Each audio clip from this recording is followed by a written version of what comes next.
Bonjour à tous, dans cette nouvelle vidéo, je vais vous montrer une petite activité toute simple qui va vous permettre d'aider votre enfant, votre patient ou votre élève à maîtriser la lecture et l'écriture de nombres de plus en plus grands.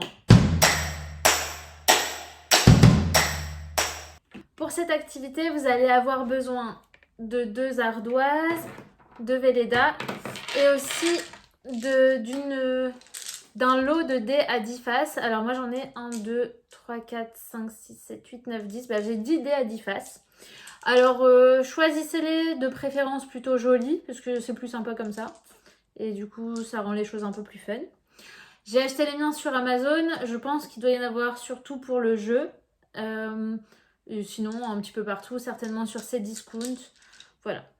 Si je retrouve un lien pour en acheter, je vous le mettrai en description. Alors pour jouer, c'est très simple. Admettons que ce soit moi qui commence à jouer. Je vais prendre le nombre de dés qui correspond au niveau de l'enfant.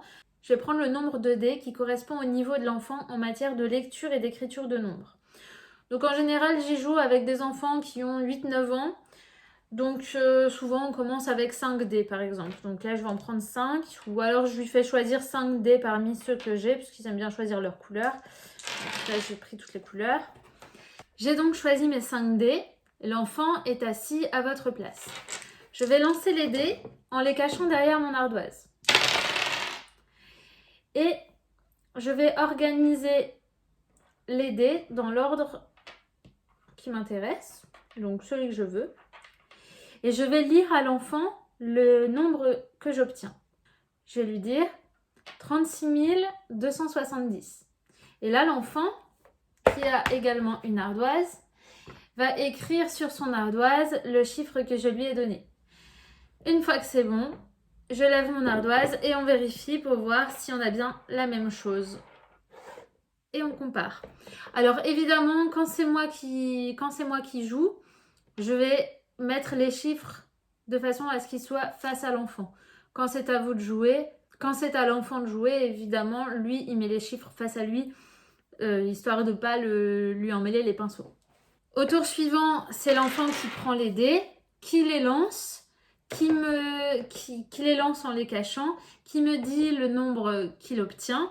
Et c'est à moi d'écrire sur mon ardoise et ensuite on vérifie. Ainsi, il travaille la lecture et ensuite le transcodage quand c'est moi qui lui dicte. Voilà, ça permet vraiment d'alterner les deux. Si c'est facile pour lui, je vais lui proposer de rajouter un dé. Parfois, c'est même lui qui me le demande. Donc voilà, il peut rajouter un dé de la couleur qu'il veut. Donc là, on peut commencer à travailler avec des nombres à 6 chiffres, par exemple. Donc la rebelote, ça va être mon tour. Je lance les dés, je lui lis ce que j'obtiens. Et puis, il l'écrit, on vérifie et tout ça. Si jamais lui a du mal à lire ces nombres avec beaucoup de chiffres, je vais lui montrer que, tiens, regarde, c'est plus facile à lire si tu fais des paquets de 3. Donc si c'est trop dur, on va enlever un dé. Si c'est trop facile, on va en remettre un. En général, après 2 ou 3 tours de jeu, il a compris le principe et c'est parti.